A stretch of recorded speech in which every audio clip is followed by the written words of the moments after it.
রংপুর অফিসে যখন দায়িত্বে ছিলেন ওখানে অনেক খরচ করেছেন বিপুল পরিমাণ। আপনারা জানেন যে যে কোনো অফিসের খরচ করলে যে ভাউচারগুলো দ্বারা ওগুলি আবার বিলগুলো অ্যাডজাস্ট করতে হয়।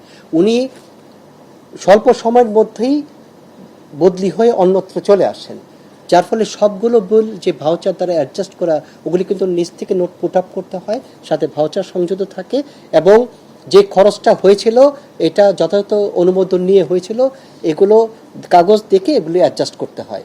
এই কাজগুলি সম্পাদন না করেই ওনাকে চলে আসতে হয়েছিল, যার ফলে ওই সমস্ত ওই খরচগুলোকে আনঅ্যাডজাস্টেড খরচ হিসেবে উল্লেখ করে বলা হয়েছে যে উনি আর্থিক অপচয় করেছিলেন। ওখানে তো আর্থিক মানে তহবিল তসরুপের তো কোনো খরচ সুযোগ নেই।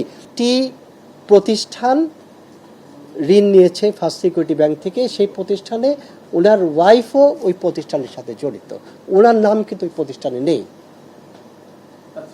বুঝতে পারছেন, ওনার ব্যক্তিগত নামে কোনো ঋণ নেই, প্রতিষ্ঠানের নামে ঋণ আছে, যে প্রতিষ্ঠানে তার ওয়াইফও একজন মানে পার্টনার বা পরিচালক যে কোনো একটা। নোটিশটা সম্ভবত খেলাপি অবস্থায় আছে।